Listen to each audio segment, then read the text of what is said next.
Almost all seniors have Medicare to help pay for their health care. But Medicare has many gaps in coverage, especially with regard to long-term care.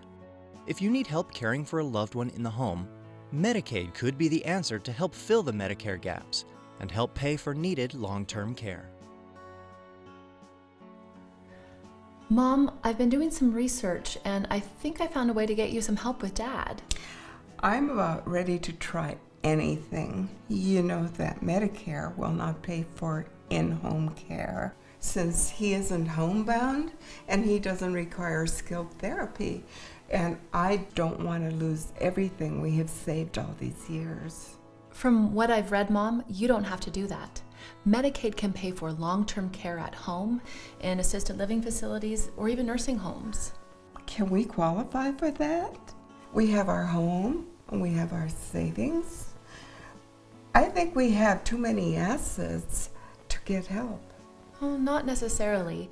Medicaid doesn't count your home and its contents, and because you're married, your two vehicles aren't counted either. And it says right here, neither are any IRAs or 401ks in the spouse's name. And in addition to that, the spouse is also allowed to keep half of all couples' other countable assets. So you see, Mom, you don't have to first become impoverished before Medicaid will pay for Dad's care. And sometimes, when the couple has relatively low income, they can get Medicaid without having to spend any of their assets. So you see, Mom, Dad might be eligible for Medicaid right now. But won't Medicaid make me sign over the house to the state or place a lien on it so that they can take it after your father dies? Oh, no, Mom, that's not true. Medicaid can't try to get repaid until both you and Dad are no longer alive, and until then, the house is yours, free and clear. If you decide to sell it at some point, you keep all the proceeds, even if Dad's on Medicaid at the time. Well, you know that your dad does have a pretty good pension. How does that affect things? Oh, well, there's good news there, too. When it comes to qualifying for Medicaid to pay for long-term care, no one has too much income. This is what I've learned. Medicaid uses 3 ways to count a person's income. The first way counts all income received in the name of the applicant. They call it the name on the check rule. If the applicant's gross income, that's income before deductions and withholdings, is less than the income limit, then the applicant meets the income requirement.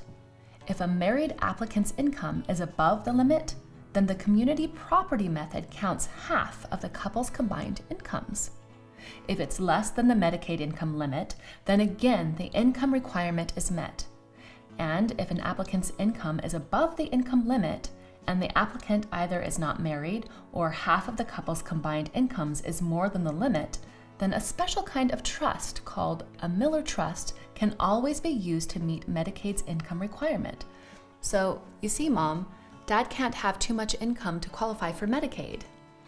Well, all that sounds great. But you know, my Social Security isn't enough for me to live on.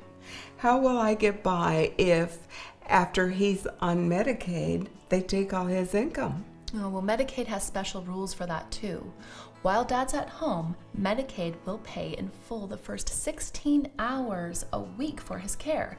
And it says right here, even if he gets more than 16 hours per week of in-home care, you will still have at least the first $3,100 of your income to live on before you'll be asked to contribute any of his income towards the cost of his care. If you have to pay rent or have a mortgage, that number could be even higher. Well, it seems like Medicaid might be able to help us. I'll look into it. To apply for Medicaid's help paying for long-term care, you can pick up an application at any health and welfare office or call and ask that one be mailed to you. Or you can print out the Medicaid application from the Health and Welfare website. To learn more, or if you need assistance, call Idaho Legal Aid Services Senior Legal Hotline at 866-345-0106.